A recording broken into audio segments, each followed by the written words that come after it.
다 된 밥에 재 뿌린다라는 말이 있습니다. 이제 끝났다고 마음 놓는 그 순간 사소한 어떤 일 때문에 모든 수고가 허사가 된다라는 그런 속담이죠. 사실 끝날 때까지 끝나지 않은 일들이 우리 인생 가운데 참 많이 있지 않습니까? 오늘 우리가 읽은 이 본문의 말씀도 52일 만에 예루살렘의 무너진 성벽을 이스라엘 백성들이 어떻게 완공하였는지 그것을 기록하고 있습니다. 그것도 모든 백성들이 오로지 공사에만 집중할 수 있는 그런 형편에서 진행된 공사가 아니었습니다. 수없는 외부의 방해와 또 내부의 불만들을 하나하나 해결해야 했고, 더군다나 적이 언제 쳐들어올지 모르는 그런 긴박한 상황에서 한 손에는 창을 들고 한 손에는 공사를 해야 되는 그런 수고로움을 했었습니다. 그런 가운데도 52일 만에 공사를 다 끝냈다는 것은 기적에 가까운 일이 아닐 수 없지 않습니까? 그럼에도 불구하고 오늘 우리가 읽은 본문은 기적과도 같이 끝난 이 완공된 성벽 앞에서 축제 같은 흥은 도무지 찾아볼 수가 없습니다. 오히려 내부의 분위기보다는 공사를 방해해왔던 모든 대적들에게 성벽 공사가 끝난 것이 어떤 의미인지 16절에 이렇게 설명하고 있습니다. 우리의 모든 대적과 주위에 있는 이방 족속들이 이를 듣고 다 두려워하여 크게 낙담하였으니 그들이 우리 하나님께서 이 역사를 이루신 것을 암이니라. 분명히 성벽 공사를 끝낸 것이 누군가에게는 대단히 감격스러운 큰 기쁨이었을 텐데, 반면 반대하던 누군가에는 오히려 성벽이 완공된 그 소식이 큰 낙심이 되었다는 것입니다. 성벽 재건을 집요하게 방해하던 사람들에게 예루살렘 성벽이 완공되었다는 소식은 이제 자신들의 시대는 끝나고 유다의 시대가 시작되었다는 마치 나팔 소리처럼 그렇게 들리지 않았을까요? 더욱이 관심을 끄는 표현은 그들이 우리 하나님께서 이 역사를 이루신 것을 알미라, 이 표현입니다. 여기서 그들은 대적들을 의미하는데 그 대적들조차 이 공사가 하나님께서 친히 일하신 역사로 인정했다, 이런 뜻 아닌가요? 사실 성벽 공사는 느헤미야를 중심으로 모든 백성이 한마음이 되어서 각각 자기의 영역을 싸울 각오하며 성벽 공사에 올인했기 때문에 이 50일이라는 짧은 시간에 완공할 수 있는 게 아니었습니까? 그럼에도 불구하고 느헤미야는 하나님께서 친히 이 역사를 이루신 것이라 이렇게 말하는 이유가 무엇일까요? 시편 127편 1절에 여호와께서 집을 세우지 아니하시면 세우는 자의 수고가 헛되며 여호와께서 성을 지키지 아니하시면 파수꾼의 깨어있음이 헛되도다 말씀하셨습니다.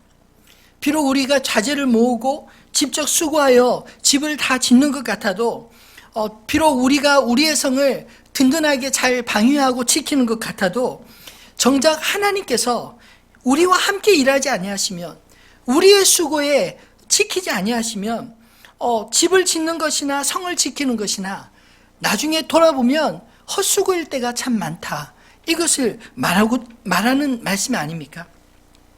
이런 이치를 잘 알고 있었던 느헤미야는 예루살렘 성벽의 완공을 자신의 치적으로 자랑하지 않았습니다. 오히려 그는 대적들조차 우리 하나님께서 이 역사를 이루신 것을 알았다, 이렇게 고백하고 있습니다. 하나님이 유다 편에 서시면 그들이 아무리 방해하고 막아서도 결국은 그들의 시도가 성공할 수 없음을 알았다는 그런 뜻 아니겠습니까?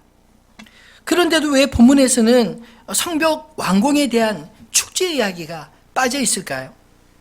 비록 유다를 괴롭히던 이방 민족들을 막을 이 성벽은 다 완공했지만 성벽 공사를 그토록 간절히 해야 했던 원인, 즉 이방 민족의 그런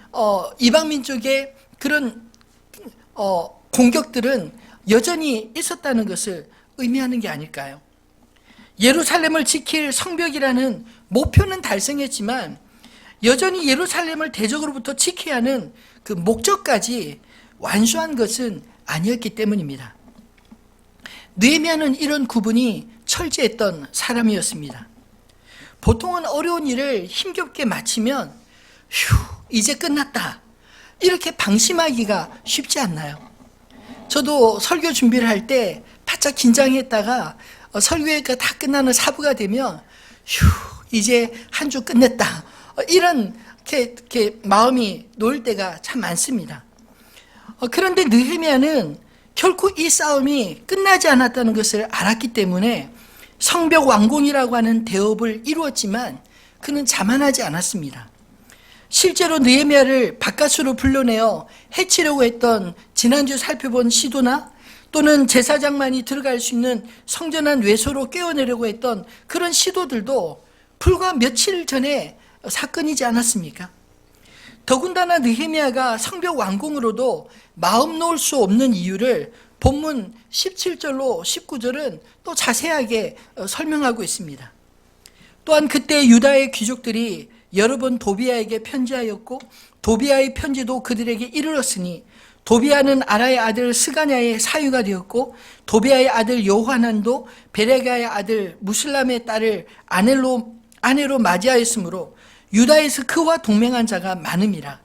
그들이 도비아의 선행을 내 앞에 말하고 또 내 말도 그에게 전하매 도비아가 내게 편지하여 나를 두렵게 하고자 하였느니라.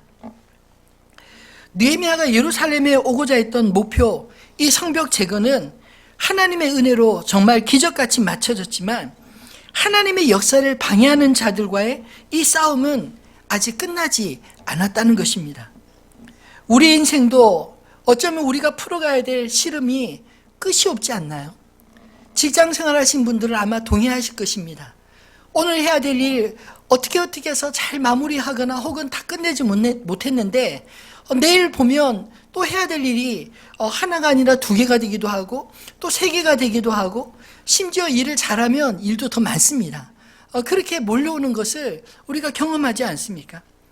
여전히 우리 인생에서 끝나지 않는 일과 끝나지 않는 일에 대한 그런 씨름들이 있지 않나요?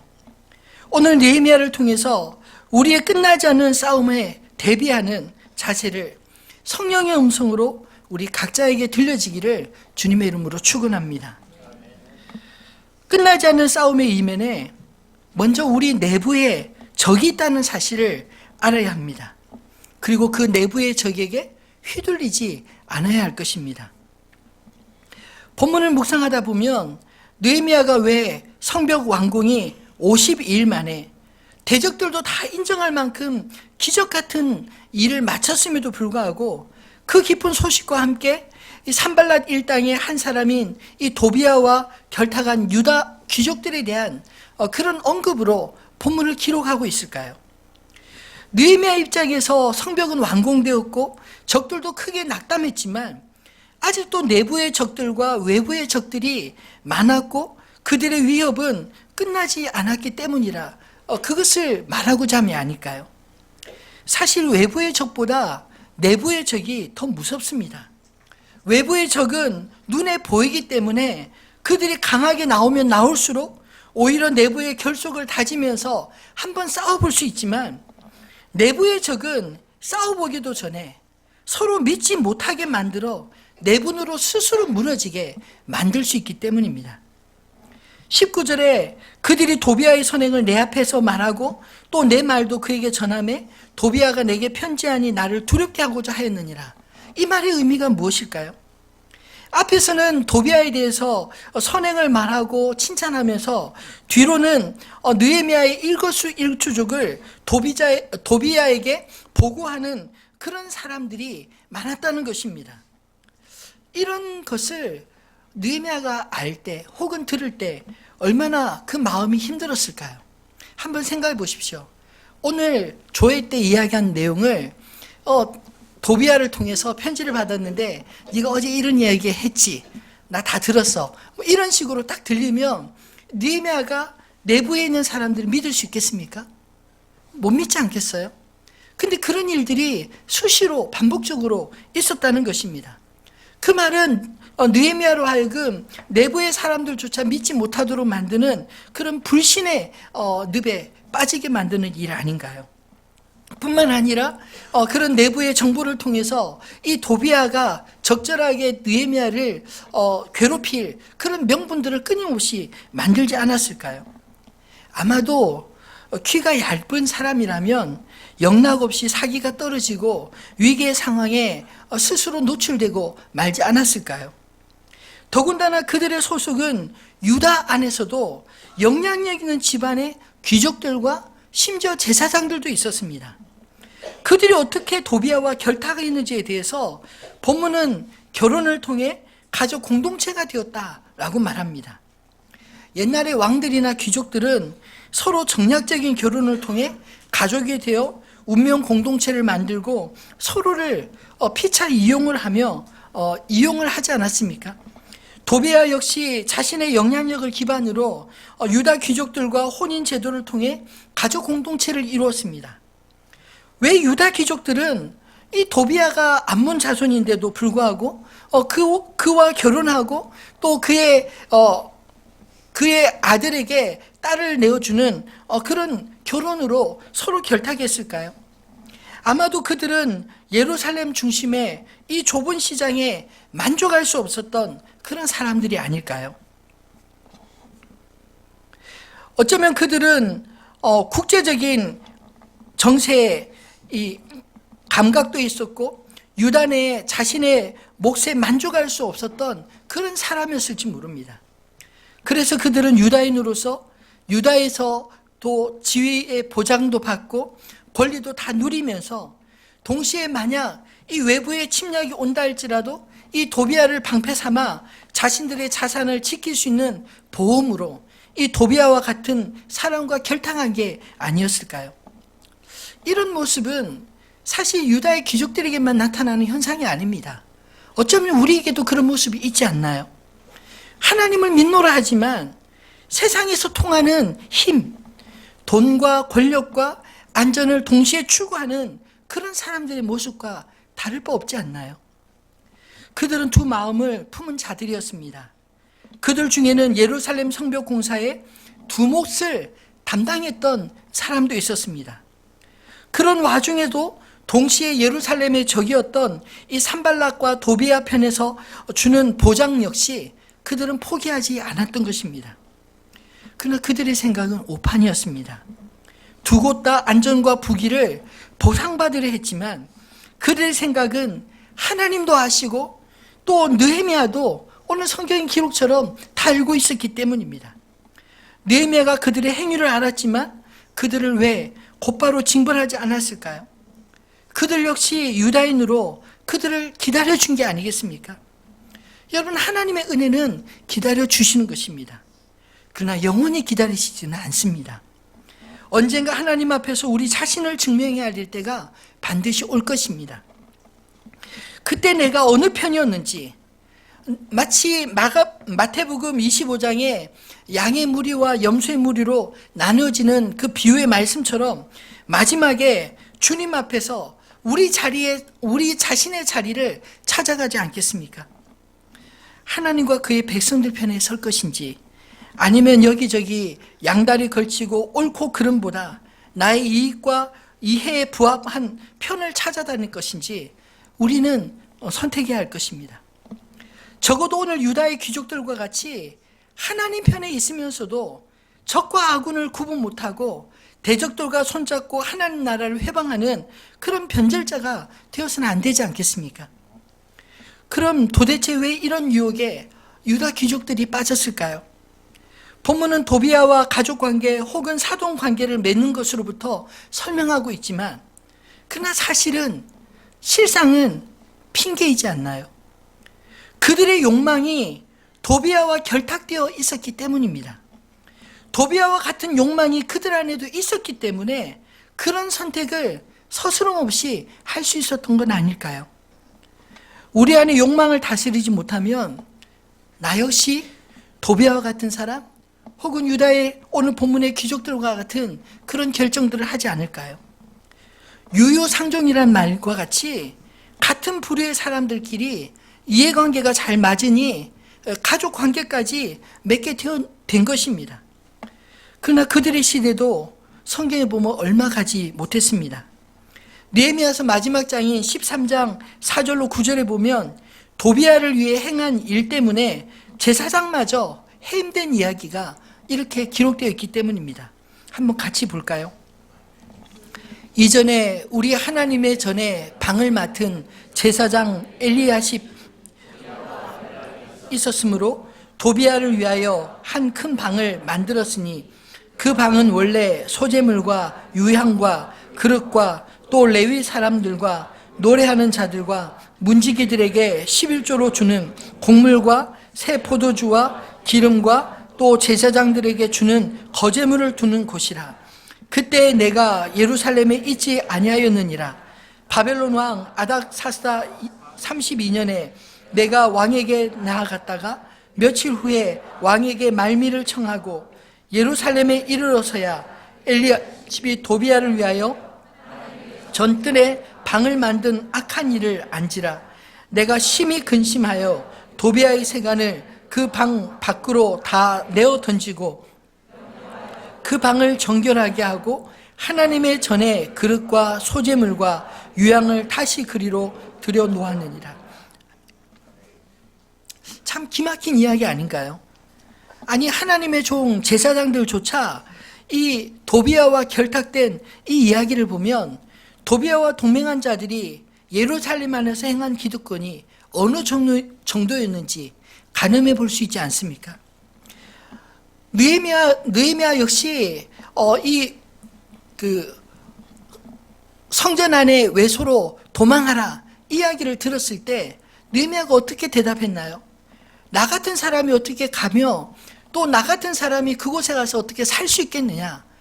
하나님을 두려워했기 때문에 그는 그런 성전에 감히 제사장도 아닌 내가 그곳을 도피한다는 건 상상할 수도 없다. 이런 생각을 말하지 않았습니까?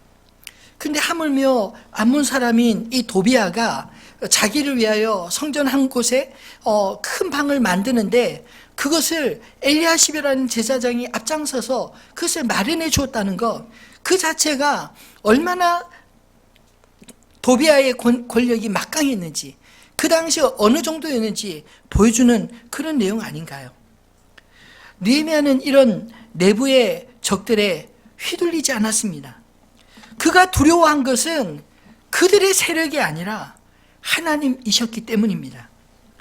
그가 행하는 모든 건 역시 오늘 말씀의 고백처럼 하나님의 행하신 일에 다만 심부름한 것밖에 없다는 그런 고백 아닌가요? 그가 다 했지만 그러나 하나님이 역사한 것을 그들이 조차 다 알았다라고 고백하는 것은 사실 느헤미야의 진정한 고백이라고 생각합니다. 바라기는 하나님의 종으로서 느헤미야와 같은 담대함이 저 여러분 안에 있기를 소망합니다. 내부의 적들을 이기는 힘은 권세가 아니라 감화력인 것입니다. 느헤미야가 그의 삶을 통해 하나님의 뜻을 전하고 있었기 때문에 그들에게 휘둘리지 않았던 것처럼 오늘 저와 여러분의 삶을 통해 하나님의 뜻을 전하는 그런 신실한 삶을 살 수 있기를 주님의 이름으로 축원합니다. 두 번째로 끝나지 않은 이 싸움에 대비하기 위해 외부의 적에게 빈틈을 보이지 않아야 할 것입니다. 오늘 본문 7장 1절로 4절 말씀을 보면 성벽이 건축된 이후에 그 성벽을 지키기 위해서 느헤미야가 어떤 조치를 취했는지 기록한 말씀입니다. 느헤미야는 성벽 완공의 기쁨으로 잔치를 벌일 그런 마음의 여유가 없었습니다. 성문 문짝을 달고 완성되자마자 그가 제일 먼저 한 일은 성 문지기와 노래하는 자들과 레위인들을 따로 구별하여 세우는 일이었습니다. 그곳에서 잔치를 한 것이 아니라 노래하는 자들과 레위인들은 성전을 위해 봉사하는 자들임에도 불구하고 성벽을 위해 지키는 자들로 세웠다는 것입니다. 예루살렘 성벽은 사실 예루살렘 성전의 외벽과도 같은 역할을 했었습니다. 이전에 성전은 완공되었지만 성벽이 훼손된 그대로 있었기 때문에 이스라엘 백성들은 마음 놓고 성전 중심에 하나님 앞에 예배하는 삶을 사는 것이 어려웠습니다. 그리고 4절에 기록한 것처럼 아직 예루살렘에 가는 사람들이 적었기 때문에 레위인들과 심지어 노래하는 찬양대까지 성벽을 지키는 자들로 삼았다고 말하고 있습니다. 그렇다고 레위인들을 성벽지기로 용병처럼 그런 병사로 세웠다는 이야기가 아닙니다. 3절에 보면 예루살렘 주민이 각각 자기가 지키는 곳에서 파수하되 자기 집 맞은편을 지키게 하라. 이 말씀을 보면 레위인과 노래하는 자들은 각각 영역을 나누어서 책임자로 세우고 그들이 이 성 안에 사는 주민들과 함께 그 각각 맡은 곳을 책임지고 지키겠다, 이런 뜻을 우리가 깨달을 수 있지 않습니까? 여전히 적들의 위협이 끝나지 않은 상태에서 느헤미야는 성벽 완공을 기념하는 축제보다 성벽을 쌓은 보람이 사라지지 않도록, 물거품이 되지 않도록 책임자들을 세우고 또 성벽을 개방하는 방법까지 자세하게 언급하고 있습니다. 보통은 성문이 이 동이 틀 때 문을 열고 또 해가 지면 문을 닫고 그러지 않나요? 근데 오늘 본문에 보면 문을 여는데 동이 틀 때가 아니라 해가 중천에 떠 있을 때 개방하라, 이렇게 명하고 있습니다. 왜냐하면 동이 틀 시간에 아직 일어나지 않은 백성이 있거나 혹은 준비되지 않은 일상의 삶에 돌아오지 않은 그 백성이 있을 때 적들이 쳐들어오면 무방비 상태로 함락될 수 있지 않겠습니까? 그러니 해가 중천에 떠서 모든 백성이 활동하는 시기에 대비되어 있을 때 그때 문을 열고, 문을 닫을 때 역시 잘 대비한 상태에서 닫으라, 이렇게 말하고 있는 것입니다. 이처럼 느헤미야는 매사에 대적에게 빈틈을 보여주지 않았습니다. 적이 포기하지 않으면 우리도 대비태세를 풀어서는 안 되는 것 아닌가요? 그리고 성을 지키기 위해 세운 책임자들을 보면 느헤미야의 안목을 엿볼 수 있습니다. 2절에 예루살렘 성을 다스릴 자로 느헤미야의 친동생 하나니와 영문의 관원 하나냐를 세웠다고 기록하고 있습니다. 하나니는 느헤미야의 동생이기 때문에 세운 게 아닙니다. 우리가 느헤미야서 1장에 보면 느헤미야가 예루살렘을 위해 금식하며 기도하고 하나님께 예루살렘을 위해 일하게 해달라고 부르짖은 것은 동생 하나니 때문이었습니다. 그 역시 느헤미야와 같이 페르시아에서 태어나고 페르시아에서 자란 사람이었지만 예루살렘에 대한 소식이 궁금해서 그 먼 거리 여행을 다녀왔는데 그 성벽이 무너진 채로 방치되어 백성들이 그 공고한 삶을 사는 것을 안타까운 마음으로 형 느헤미야에게 전했을 때 이 느헤미야가 금식하며 하나님 앞에 기도한 것 아닌가요? 그 마음으로 전달한 사람이 바로 하나니였습니다. 이것은 하나님 나라를 위한 느헤미야의 마음이나 하나님의 마음이 일치했다는 것을 의미하는 게 아닐까요? 뿐만 아니라 영문의 관원 하나냐 역시 그에 대하여 충성스러운 사람이요 하나님을 경외함이 무리 중에서 뛰어난 자다라고 말합니다. 얼마나 싸움을 잘하는 용맹한 사람인가, 얼마나 대인관계에 능숙한 그런 사교꾼인가, 이런 관점으로 뽑지 않았다는 것입니다. 그의 삶의 됨됨이에 대해서 한결같은 충성스러움과 또 하나님을 경외하는 데 있어서 모든 무리의 사람들에게 뛰어난 사람, 칭찬받는 사람으로 세웠다는 것이죠. 하나님 나라를 위해 주님 편에 살고자 하면 하나님께서 느헤미야와 같이 또 그를 통해 하나니와 하나냐를 세움같이 하나님이 일할 기회를 주신다는 것을 기억하시기를 바랍니다. 성벽은 완성되었지만 4절과 같이 예루살렘은 여전히 미완의 모습이었습니다. 그럼에도 불구하고 느헤미야를 통해 빈틈들이 메워져서 대적이 함부로 넘볼 수 없게 된 것, 이 모두가 하나님의 역사이지 않나요? 느헤미야에게 용기를 주시고 백성들 역시 같은 마음으로 지키고자 하는 충심이 하나니와 하나냐에게 무리 중에 뛰어나게 하신 것 역시 하나님의 은혜로운 섭리라고 믿습니다. 여러분, 우리의 가정, 우리의 나라, 우리의 기업, 우리 자신은 누가 지키나요? 우리의 노력만으로는 온전하지 않을 줄 믿습니다. 아무리 우리의 약점들을 보완하려고 해도 빈틈을 메우려 해도 여전히 구멍이 너무 많이 있지 않습니까? 느헤미야를 통해 느헤미야의 열정뿐만 아니라 하나님의 역사를 볼 수 있는 믿음의 눈이 띄어질 수 있게 되기를 소망합니다. 느헤미야가 매사에 하나님을 인정한 것은 그의 빈틈을 하나님께서 지혜로 채우시고 그의 빈틈을 하나님께서 사람들을 통해 함께 협력하게 하시고 그의 빈틈을 하나님께서 대적을 막아주시는 일에 하나님이 함께 하셨다는 사실을 느헤미야가 믿었기 때문에, 그가 경험했기 때문에 이런 고백을 하는 게 아닐까요? 우리의 최선과 하나님의 최선이 만나는 곳에서 지금도 하나님의 역사는 일어나는 줄 믿으시기를 바랍니다. 사단이 틈탈 빈틈을 메우고 우리를 통해 하나님이 역사하시고 오직 주의 은혜로 이끌림 받는 저와 여러분 다 되시기를 주님의 이름으로 축원합니다. 말씀을 맺겠습니다. 여러분은 어느 편에 서 계십니까? 우리는 원하든 원하지 않든 어느 편에든 속하게 되어 있지 않나요? 성벽 완공의 시점에 뜬금없이 도비아와 결탁된 유다 귀족들의 이야기와 또 성벽을 지키기 위해 세움받은 하나니와 하나냐의 이야기를 통해 나는 어느 편에 속해 있는가 돌아볼 수 있게 되기를 진심으로 축원합니다.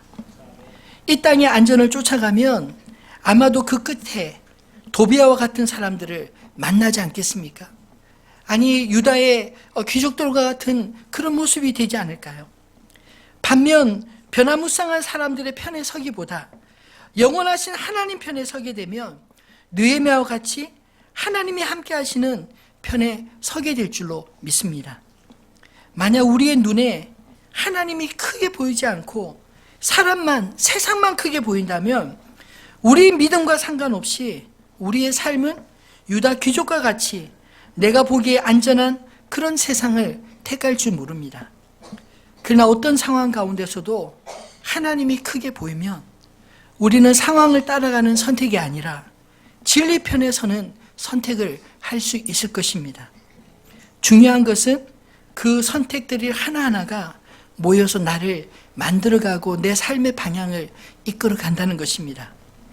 바라기는 사라질 영광을 구하는 인생이 아니라 영원한 영광을 하나님께 구하며 살아가는 저와 여러분이 주님 안에서 다 되어지기를 주님의 이름으로 축원합니다.